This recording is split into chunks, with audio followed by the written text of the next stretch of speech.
Mesdames, Mesdemoiselles, Messieurs, bonjour et bienvenue dans ce nouveau numéro de Service Public. Je suis Reda Benassel et en compagnie de Hakim Ben Moussa, derrière la vitre, j'aurai le grand plaisir et surtout la grande responsabilité de remplacer momentanément ma collègue Badia Haddad, que vous retrouverez très vite, on vous rassure. Depuis une quinzaine d'années, les usages numériques ont profondément transformé notre rapport à l'information, au divertissement et surtout à l'attention. Réseaux sociaux, vidéos courtes, notifications permanentes et scroll infini structurent désormais une grande partie de notre quotidien. Cette transformation rapide a fait émerger un concept de plus en plus utilisé par les chercheurs, les éducateurs et les professionnels de la santé cognitive. Ça s'appelle le brain rot, littéralement l'atrophie de l'attention. Cela se traduit par une baisse de la capacité de concentration, des difficultés à soutenir l'effort cognitif, une fatigue mentale chronique et surtout une dépendance accrue aux stimuli courts et surtout répétitifs. Des études internationales montrent que le temps moyen d'attention humain a fortement diminué au cours des dernières années, en particulier chez le jeune public et en Algérie comme ailleurs. Ces usages se diffusent massivement, portés par le smartphone, les réseaux sociaux et la consommation intensive de contenu court. Notre question du jour: peut-on inverser la tendance? La réponse avec mes deux invités, en l'occurrence le docteur Amel Brahimi, qui est médecin thérapeute. Bonjour docteur. Bonjour. Et évidemment Dalila Harrat, qui est experte en digital entre autres choses. Bonjour Dalila. Bonjour. Je rappelle que vous pouvez nous poser toutes vos questions au 021 48 15 15 et c'est juste après ceci. 10h11 sur les ondes de Radio Aïchin 3, Reda Benassel derrière son fidèle micro pour vous servir, accompagné de Hakim Ben Moussa, inamovible derrière la vitre. Nous allons nous intéresser au brain rot aujourd'hui, cette addiction aux écrans notamment, grâce à Dalila Harrat, experte en digital, et surtout grâce au docteur Amel Brahimi, qui est médecin thérapeute. Bonjour docteur. Bonjour. Merci beaucoup d'avoir répondu à l'invitation de Service Public. Je rappelle à nos auditeurs qu'ils pourront vous poser toutes les questions possibles de l'univers en deuxième partie d'émission. Notre numéro de téléphone, c'est le 021 48 15 15. Dalila Harrat, qu'est-ce que le brain rot? Alors, c'est une expression qui veut dire, vous l'avez un peu, vous lui avez donné une expression beaucoup plus intéressante, mais littéralement, c'est le pourrissement du cerveau. Et donc, c'est aujourd'hui employé pour critiquer certains contenus numériques jugés pauvres, répétitifs et abrutissants. Et surtout addictifs. Addictifs. Pourtant, cette inquiétude n'est ni nouvelle, ni exclusivement liée aux réseaux sociaux. Parce que dès 1854, le philosophe et poète américain Henry David Thoreau utilisait déjà ce terme dans son ouvrage Walden, ou en français La vie dans les bois, pour dénoncer une forme de paresse intellectuelle collective. À travers cette expression volontairement provocatrice, Thoreau exprimait son mépris pour une culture qu'il estimait superficielle, incapable de nourrir la pensée critique et la profondeur intellectuelle. Il redoutait que la société privilégie la facilité, le divertissement c'est aussi un ouvrage immédiat. Controversé, parce qu'il y avait un peu de mépris de classe aussi. Ouais, effectivement. Il faut remettre ce livre dans le contexte de l'époque. Mais en fait, la première fois que ça a été utilisé, le terme en lui-même qui a été élu mot de l'année par le Oxford University Press l'année dernière, le mot de... Mais j'en viens aux origines du mot la genèse du mot. Et donc, il redoutait donc cette facilité, donc le divertissement immédiat et la consommation rapide des idées au détriment de l'effort intellectuel et de la réflexion et de l'élévation de l'esprit. Ça nous rappelle des choses quand même, parce que deux siècles et demi plus tard, cette critique trouve un écho troublant dans notre rapport contemporain au numérique. Le brain rot est aujourd'hui associé à la surconsommation de contenus courts, fragmentés et surtout ultra stimulants, notamment sur les réseaux sociaux. Il trouve aujourd'hui une résonance particulière dans un environnement numérique largement piloté par l'intelligence artificielle et les algorithmes pour tout ce qui est génération de contenu et aussi le ciblage. Les algorithmes ciblent les gens qui consomment ça. Après, de quoi on parle, ces contenus-là, je vais un peu décrire ce qu'on voit. Après, c'est un requin à moto portant des baskets géantes en train de rouler. J'ai envie de voir cette vidéo. Un poulet congelé avec une tête de Mark Zuckerberg. Enfin, vous voyez ce genre de choses. Franchement. Parce que c'est la première fois que cette expression est utilisée sur les ondes de radio à l'échelle. Voilà. Des contenus constitués sur un marché structuré aussi et qui est monétisé, fortement monétisé. C'est pas pour rien que non, ces ça fait des contenus millions et des existent. millions de vues. Exactement. À travers du placement de produits, de la publicité, etc. Mais ces contenus captent aussi l'attention, ils sollicitent la mémoire. La concentration ne sollicite pas justement la mémoire ni la concentration on met profonde. En fait son cerveau en pilotage automatique. Voilà, exactement. Voilà. Donc seulement. et si seulement, voilà. Et le phénomène soulève quand même une question centrale. Sommes-nous en face d'une simple évolution des usages culturels ou un réel appauvrissement cognitif? Et donc là... Parce qu'on se souvient à chaque, j'allais dire, par évolution numérique, mais à chaque changement de consommation, on se souvient des polémiques par rapport aux dessins animés japonais, on se souvient aux polémiques par rapport aux jeux vidéo qui sont classés par l'OMS comme étant une véritable addiction. Absolument. Mais ça n'a pas fait de nous non plus des junkies numériques par la suite. Le phénomène avait été très très largement amplifié, etc. etc. Oui. Donc est-ce que justement le problème est réel et concerne nos enfants, ou alors c'est un épiphénomène et c'est au docteur justement d'apporter des réponses à cette question. Rebonjour. Rebonjour. Alors que vous inspire justement cette thématique? Alors déjà, je vous remercie pour le choix de la thématique qui est très intéressant et de nous donner la possibilité d'expliquer aux personnes que c'est un réel danger si on ne sait pas utiliser les réseaux sociaux. En fait, le cerveau a plusieurs compartiments.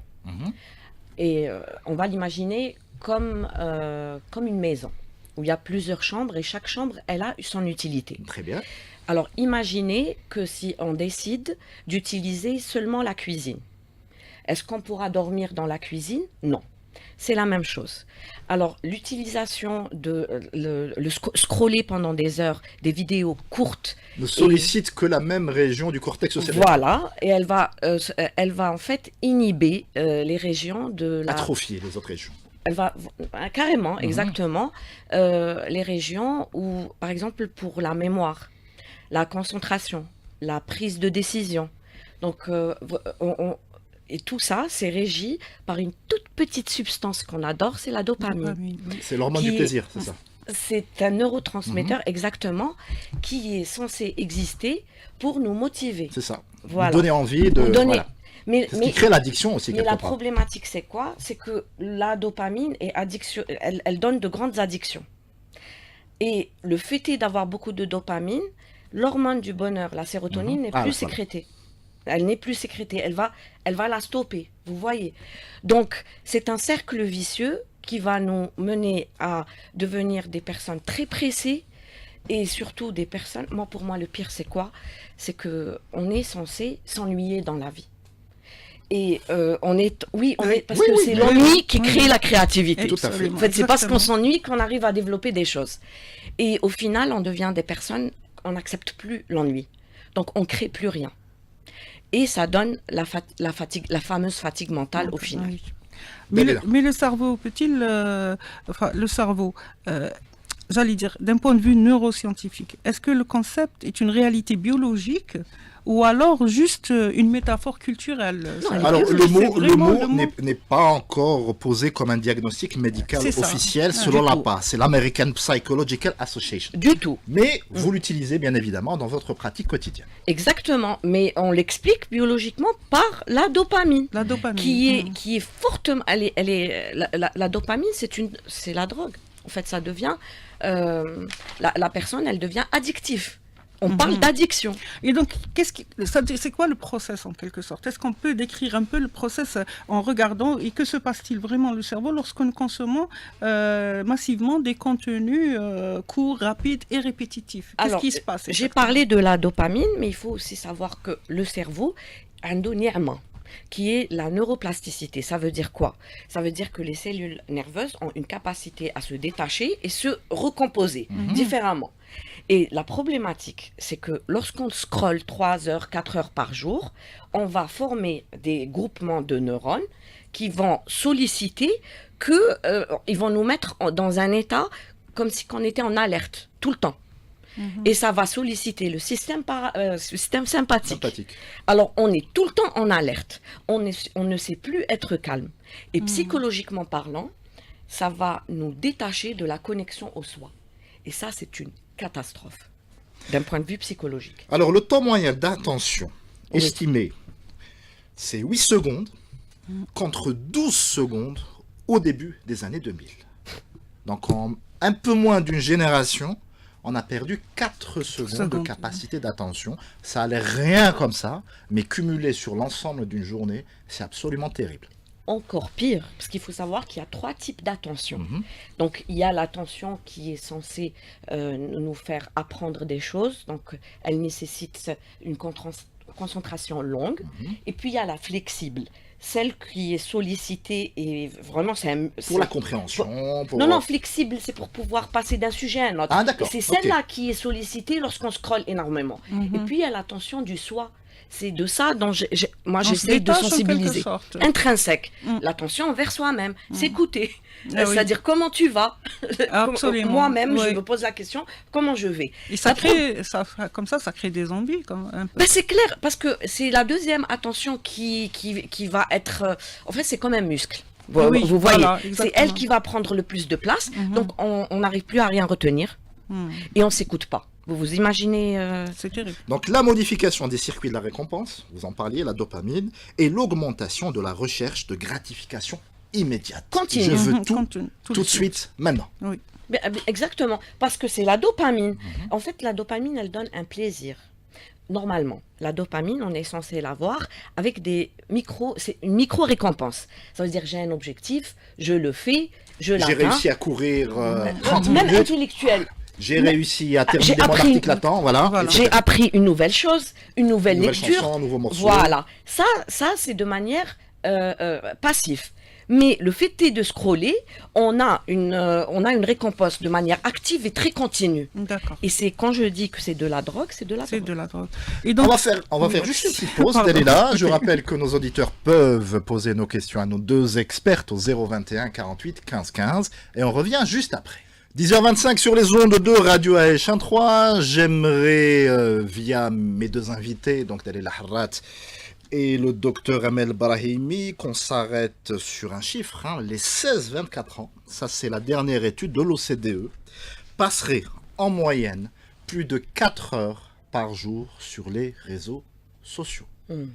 4 heures. Les 16-20 C'est les 16-24 ans. Les jeunes, les très jeunes. Alors que le cortex préfrontal n'est pas encore terminé, de la concentration et de la prise de décision avant 25 ans. Donc ça veut dire... À 25 ans, le cerveau est formé. Oui, d'accord. Exactement. La fameuse phrase que je dis aux enfants, je leur dis pas aucune prise de décision avant 25 ans. Mais le fait est de scroller 4 heures dès l'âge de... Oui, c'est énorme. Ça veut dire qu'ils sont déjà en train de détruire un cortex, une partie du cerveau qui n'a pas encore terminé sa maturation. Alors, quitte à faire le vieux boomer, mais quand je repense à mes années d'adolescente, à 4 heures, j'aurais fait 1000 choses. Hein. Bien sûr. Absolument, déjà. J'aurais appris... déjà. Vraiment. Enfin, la journée, c'est 24 heures. 4 heures, c'est un sixième de la journée. Déjà, c'est ça. Comment on appelle ça, le Fatra Sabahi. Le nombre de choses à côté desquelles on passe, c'est effarant. Exactement. Donc 4 heures, c'est vraiment... En plus, là, ma fille m'avait dit en préparant cette émission, allez, faites pas votre boomer en parlant de la Gen Z et de tout ça. Vous aussi, vous aviez la télévision, etc. Mais franchement, quelle différence entre les autres, par exemple la télé, et nous, on était un peu la génération de la télévision. Est-ce que, franchement, j'étais un peu sensible à sa façon de voir les choses. Quelle différence? J'aimerais bien que si on doit passer un message à cette jeune génération, de leur dire quels sont les dégâts. C'est-à-dire, en plus de ce que vous avez dit, quels sont les dégâts qu'on est en train de faire sur la mémoire, sur la réflexion profonde. Alors, la différence, je pense, déjà, la télé, c'est dans le salon. Absolument. Donc, il y a le contrôle parental. C'est ça. C'est-à-dire que ce n'est pas une activité discrète dans la chambre de l'ado. Tout le monde sait ce que l'ado est en train de voir et à quel moment. Ce qu'on n'a pas dans un téléphone qui est collé à l'ado H24, tout à fait. L'individualisme du petit écran là, sur lequel... Alors, on est en train de parler de vidéos courtes et rapides. Oui, En fait, la télé, généralement, c'est des émissions longues. absolument. Oui. Donc la différence, déjà, elle est là. Nous, on est en train de parler de cette façon de ne pas pouvoir... Vous savez, les reels sur les réseaux sociaux, Instagram, TikTok, c'est 90 secondes. Oui. Et les gens ne terminent Ne pas les termine pas, 90 c'est 15%, secondes. 15% termine. Voilà. La vidéo. Donc vous voyez, par contre, la télé, c'est des émissions longues qui ont donc une introduction, un fond, et donc c'est structurant. Ça reste... Mais ça n'échappe pas à ce caractère épileptique, notamment via la publicité. Absolument, etc. voilà. J'allais y venir. Mhm. Si on ne devait regarder que des publicités, on serait dans la même problématique. Exactement. Mais avant, nous, on zappait lorsqu'il y avait la pub. Vous Souvent, voyez, parce que nous souvent. cherchions... Mais pas Parce les que- enfants. Les enfants étaient très sensibles Très à la captivé. publicité. D'ailleurs, très le niveau captivés par la- sonore, oui. ça avait été un gros scandale Absolument, à l'époque. à un Il a été certain moment. augmenté, etc. Exactement. Mm. Pourquoi? Parce que l'enfant, le cerveau de l'enfant est très sensible à la dopamine. Beaucoup plus qu'un adulte. D'accord. C'est à cause de ça. Mais pour répondre à votre question, Madame Harat, l'impact sur la mémoire, c'était ça la question. Oui. Il faut savoir que la mémoire nécessite du temps. Et donc là, on est en train d'entraîner le cerveau à ne pas prendre le temps. La mémoire nécessite la répétition. Alors qu'il y a un changement, tout le temps on passe à autre chose. Et puis un sens. Nous avons perdu le sens. Tout à fait. C'est ça l'impact. Pourquoi après, surtout les enfants, n'arrivent plus à apprendre les cours. Oui. Il y a une très grande difficulté Absolument. qui est là. Moi, dans ma consultation, je reçois énormément d'enfants qui n'arrivent pas à apprendre. Comment je fais? Je leur dis, le texte, vous le divisez C'est la seule façon et de vous le faire. arrêtez. C'est-à-dire, vous apprenez pour 3 minutes, vous arrêtez. 3 minutes et vous arrêtez. Alors, il y a une étude intéressante de McKinsey Global Institute, que vous connaissez sûrement. Alors, pour un salarié moyen, c'est-à-dire khaddam, il serait, en 2026, interrompu chaque 3 à 5 minutes par rapport à sa tâche. Quand on cumule tout ça, c'est jusqu'à 25% du temps de travail qui est perdu en micro-distraction numérique. Bien sûr. Le quart de sa journée part en vérification notification. Chaque email qui vient, chaque C'est fou, notification, hein. ça vous 25%. déconcentre. Ça de votre disperse. travail, ça C'est disperse. pêchette toute. Après, quand vous comptez le temps de l'interruption, le temps de traiter ce message, le temps de vous reconnecter sur votre autre tâche à grande valeur ajoutée, c'est 25%. Pour moi, c'est déjà très optimiste. Parfois, c'est un peu plus, même, je pense. En étant salarié, en étant dans le bureau, vraiment, avec toutes ces sollicitations numériques, les notifications, les WhatsApp, les Viber, les emails surtout. Les emails aussi, c'est un fléau dans les entreprises. C'est un Ça vrai nous a fléau. conditionné à y répondre très rapidement. Alors, il fut un temps, on attendait la fin de journée pour répondre à tout le monde. Absolument. Alors que Ça a maintenant, complètement il faut changé. vraiment répondre. Et parfois, vous n'êtes même pas, vous êtes juste dans la boucle. C'est même pas vous le destinataire. Et donc là encore. Ah, et ceux tout qui ça- répondent aux mails en groupe, ça, Ah, voilà, c'est une plaie. répondre à tous. C'est une Le plaie. Je fameux- lance un appel solennel pour Ah mettre oui. fin à ces pratiques. Le fameux répondre à tous pour dire merci. Hein. Exactement. Mais ça Est-ce qu'une détox est possible, docteur? Je pense que c'est la question que se posent tous nos auditeurs. Est-ce qu'on peut s'en sortir? Bien sûr, parce que le merveilleux cerveau, comme je disais, il a la fameuse plasticité neuronale. Donc, on peut toujours tout changer dans la vie. Quel que soit l'âge. Bien sûr, un peu plus de difficultés. D'accord. Il est clair que si une personne qui est jeune et qui scrolle, elle va avoir plus de difficultés qu'une personne qui a connu, que le cerveau a déjà la mémoire de comment fonctionner sans scroller. C'est-à-dire Clairement. nous, notre génération, qui Non. n'avons pas grandi, qui ne sont Clairement. pas des digital natifs. Oui, mais notre génération est sujette à l'épuisement mental et au burn-out. Donc, tous les chemins mènent à changer la façon de faire. D'accord. On ne peut pas vivre toute une vie en scrollant pendant 4 heures. C'est impossible. Le cerveau n'est pas fait pour fonctionner comme ça. Le cerveau a besoin de pause. Mais on fait quoi? On confisque les téléphones. Quelle serait la bonne approche? Quelle est l'hygiène qu'il faut avoir, Voilà. l'hygiène de vie qu'il faut avoir pour un peu être moins fatigué, moins alerté, notamment pour les enfants. Comment leur arracher ce téléphone des mains parfois. Parce que ça a l'air facile comme Ouais. ça, mais vous êtes maman, vous savez bien Absolument, c'est pas que évident. que c'est pas la chose la plus aisée que de confisquer une console ou de fermer le téléviseur. Alors, il faut sensibiliser. Réellement, il faut faire un maximum d'émissions et il faut expliquer pour que les parents puissent déjà le comprendre parce que vous parlez que des jeunes, mais moi en consultation, j'ai énormément de personnes qui viennent pour de l'épuisement mental et dans l'anamnèse, surtout les femmes, elles disent que avant de dormir, imaginez, ça veut dire de dormir, c'est le moment où le cerveau est censé choisir les bonnes informations. Il passe 3 à 4 heures en train de scroller pour s'endormir. Donc ça veut dire avec la lumière bleue, etc. Donc, etc., voilà. etc. Ouais. Ça veut dire que le cerveau, il va choisir quoi comme idée?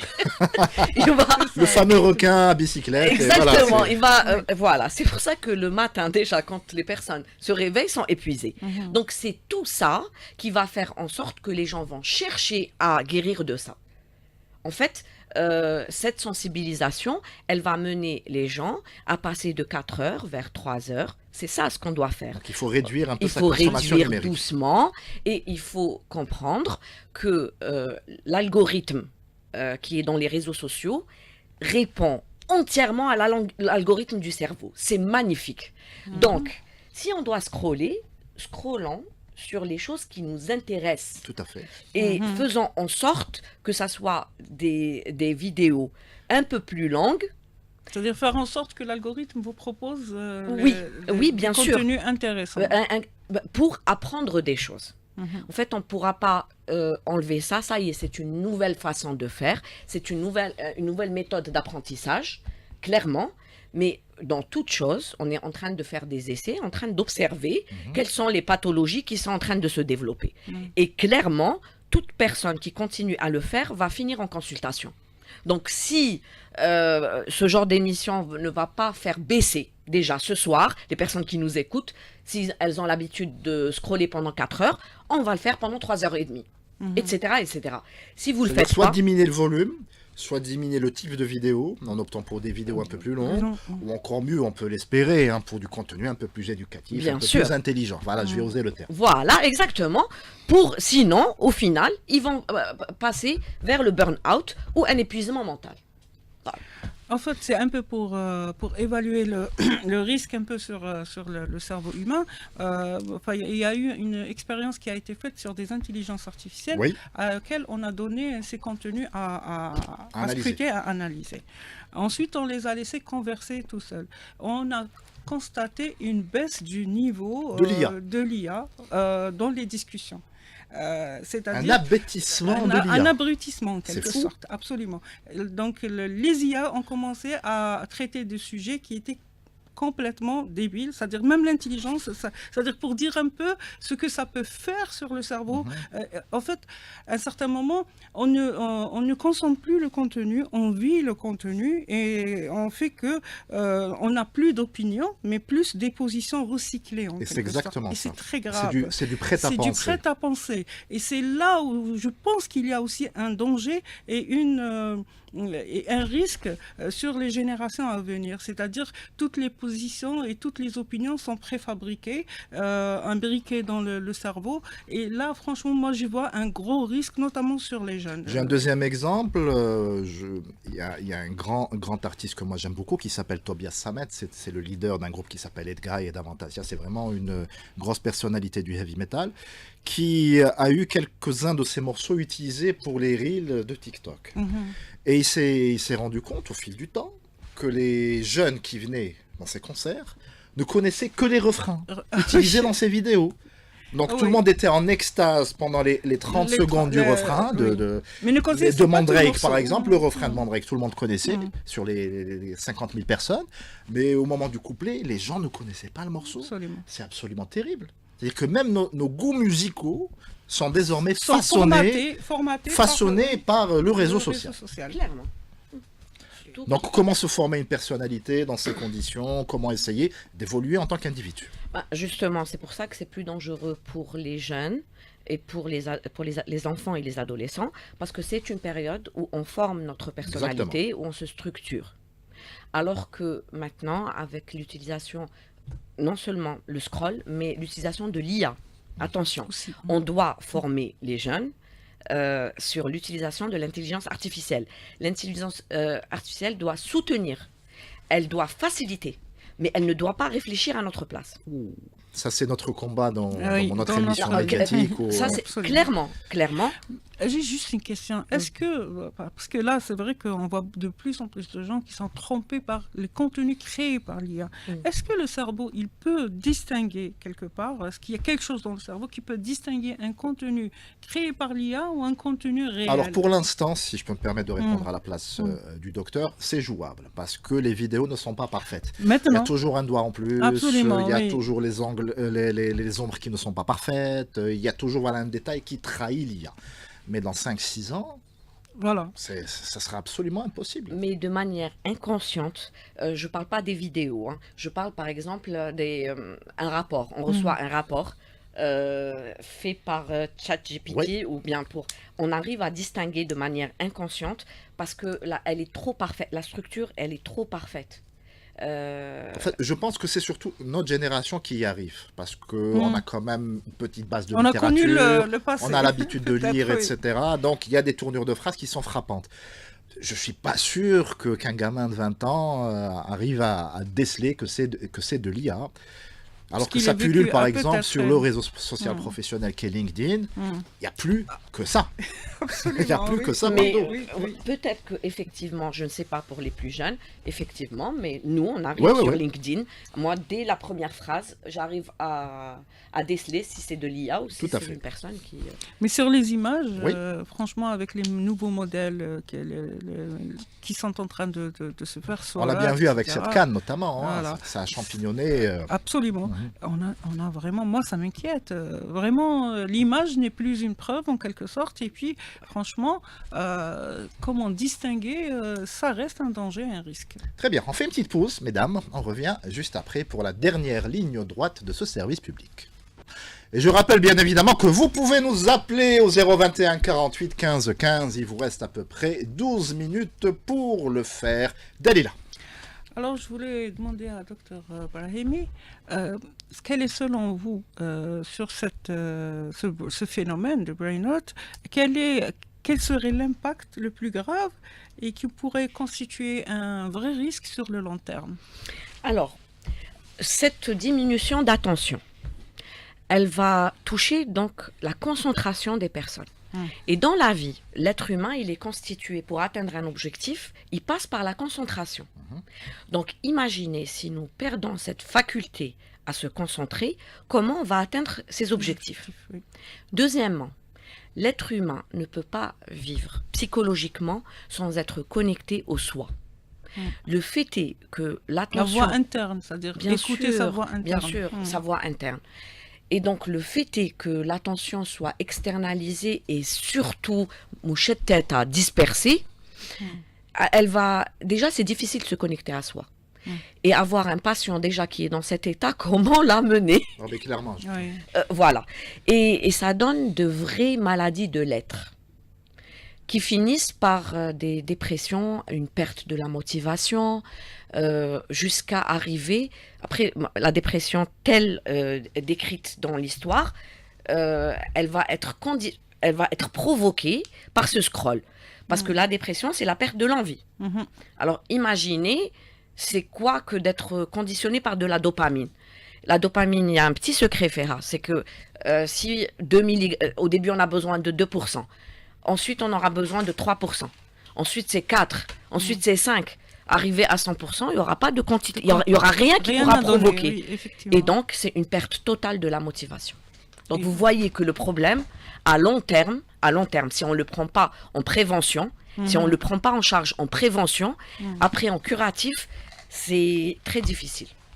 Alors, on a une auditrice qui est avec nous. Il s'agit de Amel de Babzoir. Bonjour Amel. Oh, merci pour l'émission. Avec grand Et je plaisir. tiens à vous dire que j'adore toutes les émissions de la chaîne 3. Ah bah c'est très gentil, ça va faire plaisir aux collègues. Alors, vous Merci. avez une question. Alors, moi, je suis tout à fait d'accord avec les professionnels que vous avez avec vous dans l'émission. Anna, je suis très inquiète pour les enfants. Moi, j'ai 2 enfants. L'aîné a 6 ans, la petite a 3 ans, et je leur donne jamais de portable. Je leur donne, je suis à la télé, je suis au mais qui sur l'instructif, t'as physique, maths et tout. Et je leur interdis le téléphone. Qui colle les téléphones, non, tu sais, ça rend bête, tu pourras pas réfléchir et tout, c'est pas bien, c'est pas intéressant. Le truc, c'est que dans la pression sociale, après, bon là, il a 6 ans, je peux contrôler, qui il sera au CEM, sûrement il va me dire pourquoi les autres ont un téléphone et pas moi. Et là, je me demande pourquoi on fait pas une loi pour interdire le téléphone aux mineurs. Parce qu'il y a beaucoup de dangers. Qu'il y ait le harcèlement, qu'il y ait sur les pédophiles. Je suis très inquiète quand je vois dans les salles d'attente ou les réunions familiales, les gars ما يهضروش غير في التليفون تاع leurs parents, et dès qu'ils ينحيولهم ils se mettent à pleurer, à crier, ils sont agressifs. Même mes enfants ils me disent mais t'as vu maman, regarde, il est fou celui-là, pourquoi il fait comme ça? Je vois, une fois j'ai vu un truc en Chine, l'algorithme qui leur donne des trucs scientifiques. Absolument. Seulement. TikTok, effectivement. TikTok. Alors que dans les autres pays du monde, ils leur donnent l'algorithme, je regarde les trucs stupides, donc les téléréalités, les débilités, donc je me dis mais comment? Il faut faire quelque chose. Comme en Australie récemment, ils ont dit les classes de téléphone au moins de 16 ans c'est interdit. Enfin plutôt les réseaux sociaux. Et là je me dis pourquoi on ferait pas la même chose ici pour préserver les enfants, pour les protéger. Alors, docteur, qu'est-ce que vous répondez à notre amie Amel de Babzouar qui a l'air très inquiète, hein? C'est une excellente question et une excellente remarque. En attendant de pouvoir faire bouger les choses et faire D'un point de vue législatif, au lieu de faire peur aux enfants par rapport au téléphone, au lieu de leur interdire, il faut leur apprendre à l'utiliser. Parce que ce fameux téléphone... Mais elle parlait justement, et c'est intéressant, de pression sociale. C'est-à-dire qu'elle est capable de contrôler leur consommation numérique tant qu'ils sont jeunes, mais une fois au CEM, voire au lycée, Justement. ça risque d'être compliqué. Et c'est ce que je suis en train de dire. Il faut préparer nos enfants parce qu'on ne peut pas les protéger du téléphone. C'est ça. Justement, il faut les coacher, les préparer comment utiliser le téléphone. Il y a le téléphone, il y a le mode silencieux. Il faut leur expliquer pourquoi il ne faut pas dépasser tel et tel horaire. Qu'est-ce qu'il faut regarder, qu'est-ce qu'il ne faut pas regarder. Il faut les préparer à l'utilisation de cet outil. Parce qu'il n'y a pas que du négatif, hein, entre parenthèses. Ça, voilà, on est bien d'accord. Donc, comme toute chose, comme on apprend à un enfant à marcher, l'enfant commence à courir, vous savez. Dès qu'il commence, voilà, il commence par courir. Et on lui le tempère. On lui dit Si doucement. tu cours, tu vas te faire mal. Voilà, et l'utilisation des 2 membres. Donc c'est la même chose. Donc c'est une excellente remarque et question pour dire aux gens, arrêtons de dire non au téléphone, mais plutôt préparant nos enfants à la bonne utilisation du téléphone. Effectivement, Dalila. moi personnellement, ça n'engage que moi, c'est mon avis. Avant que ça ne devienne un problème de santé publique, avec des gens qui vont déprimer ou alors des pseudo-zombies, peut-être qu'il faut commencer dès maintenant à faire des programmes d'éducation scolaire. Alors certaines écoles privées le font déjà, mais ça reste évidemment extrêmement rare. Mais peut-être en faire un sujet, par exemple, de début de l'année prochaine, commencer un cours inaugural par apprendre aux enfants que le téléphone est un outil intéressant. L'image de zombie que tu viens d'utiliser est absolument saisissante. Oui. Hein. J'étais chez le médecin, je raconte pas ma vie, mais c'est juste pour illustrer mon propos, il y a quelques mois. Et dans la salle d'attente, il y avait un gosse qui ne devait pas dépasser les 6 mois, qui était scotché sur TikTok. C'est terrible ça. Oui. Parce que je reconnaissais les chansons qui sont utilisées pour pas mal de vidéos. Non, 6 ans, pardon. Et il était complètement hypnotisé. La maman était chez le médecin pour sa consultation. Et le gosse était vraiment complètement livide, les yeux révulsés. Il n'a pas bougé pendant 20 minutes. Très inquiétant. Dopamine. C'est effrayant. C'est la sécrétion de dopamine. Ensuite, sur un deuxième plan, je pense que, ça n'engage que moi, et je pense que même il y a des choses qui sont en train de se faire, c'est-à-dire négocier avec les gens qui ont les algorithmes, avec les réseaux sociaux, sur les contenus qui sont proposés aussi à un certain moment, aussi aller sur ça, utiliser un peu le poids. C'est ce qu'a fait la Commission européenne européenne Absolument, récemment. on va la faire à peu près la même chose, même sur... Il n'est pas interdit il n'est que pas interdit nous de autres le faire. Africains, nous Absolument, tapions du poing sur la table. absolument, il faut aller sur ça. À mon avis, ça peut être... Enfin, c'est Ne du pas préventif. hésiter à consulter des professionnels de la Absolument, santé comme le exactement. docteur. Ne pas hésiter, c'est-à-dire à les consulter, à les inviter sur les plateaux pour parler de ça, parce que il ne faut pas que ça se transforme à long terme, sur 20 ans, par exemple, sur un problème de santé publique qui va coûter beaucoup d'argent et qui va c'est-à-dire avoir un impact social, culturel, économique aussi à un certain moment. Qu'allez-vous faire avec des gens qui n'ont pas construit leur vie, qui ont passé 4 heures de leur vie sur des réseaux sociaux, voilà. et émotionnels. Émotionnel, parce que, c'est-à-dire Émotionnel du point de vue psychique, c'est-à-dire que ces personnes ne sont pas connectées à elles-mêmes. Vous savez, c'est quoi une personne qui n'a pas la capacité de s'écouter? C'est une personne vide, c'est ça le zombie. Absolument. Et donc, ces gens-là, qu'allez-vous faire? Comment construire un pays ou une nation avec des gens qui passeraient ces 4 heures? 4 heures, vous imaginez ce que vous le disiez vous-même, vous pouvez faire sur 4 heures, vous pouvez faire un deuxième business, vous pouvez faire un deuxième boulot, vous pouvez faire lire des livres, dormir, vous pouvez dormir, exactement, pour reposer. C'est mon rêve absolu. Absolument. Mais déjà 4 heures, on peut faire beaucoup de choses dans ces 4 heures. Pour revenir justement à cette addiction des écrans, on n'en a pas parlé, mais il y a certaines études psychiatriques qui donnent des paliers par rapport aux enfants à partir de 4 ans, 6 ans, etc. Pouvez nous en dire plus, docteur? Pour les enfants, à quel âge on les expose aux écrans pour la première fois? Alors, ça parle de 12 ans. Ah, carrément 12 12 ans. Carrément, 12 ans, oui. La dernière étude, elle parlait de 12 ans, mais je ne sais plus, j'ai pas la référence comme ça en tête. Mais les écrans, c'est les tablettes pour les enfants.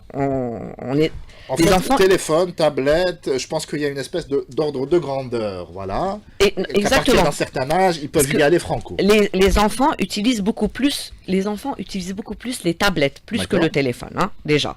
Donc, ne pas acheter une tablette et ne pas avoir une tablette avant que l'enfant... C'est déjà bien, parce qu'on ne peut pas ne pas avoir de téléphone. Absolument. Vous voyez. Mais pourquoi? Parce que l'enfant, la plasticité du cerveau, elle est très rapide.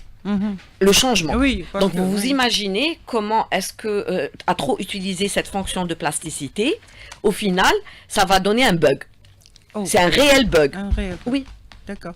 Aussi, il ne faut pas oublier aussi, quand je parle de santé publique aussi, et le problème de l'acuité, le visuel, c'est-à-dire ces gens aussi qui sont connectés sur vous avez dit, des tablettes, des téléphones. Après, combien de personnes... Il y a aussi des études qui montrent le contraire. Donc vraiment, c'est un débat d'experts. Est-ce que les écrans nuisent à la vision? Vous avez des ophtalmos qui disent oui, vous avez des ophtalmos qui disent non, et des études qui se concrétisent. Donc pour l'instant... Okay.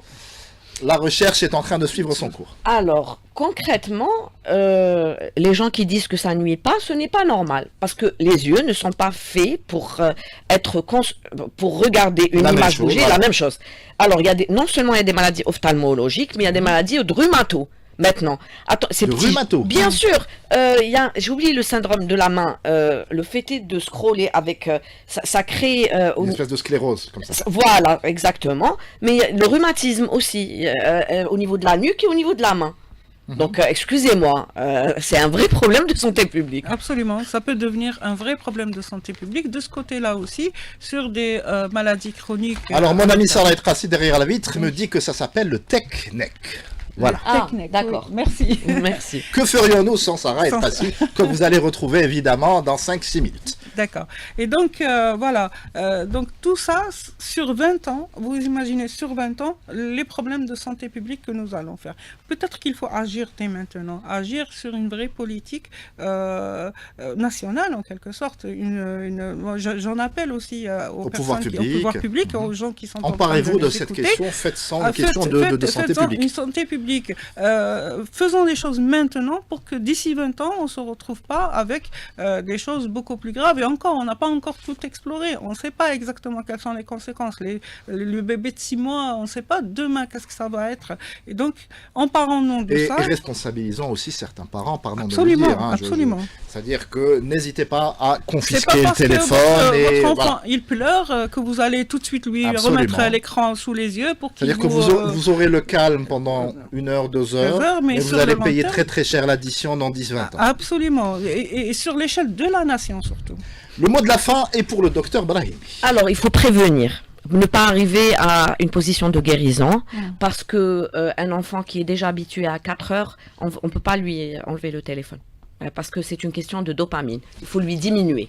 Il faut Donc, négocier c'est un avec vrai lui. sevrage. C'est un vrai sevrage, exactement. exactement.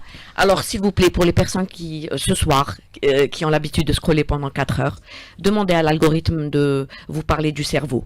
Comprenez comment fonctionne le cerveau, découvrez votre cerveau à travers ces vidéos courtes, parce qu'il y a quand même des vidéos. Et s'il vous plaît, vous allez découvrir que c'est un organe exceptionnel qui peut vous faire atteindre vos objectifs si vous le respectez, et si vous allez savoir l'utiliser. C'est une très très belle conclusion. Merci beaucoup Dalila Harrat, merci beaucoup Dr Brahimi, merci beaucoup à Hakim Ben Moussa derrière la vitre. Quant à toi qui m'écoutes et que je tutoie, si tu vagabondes sur les ondes, ramène du monde. Badia, à très vite.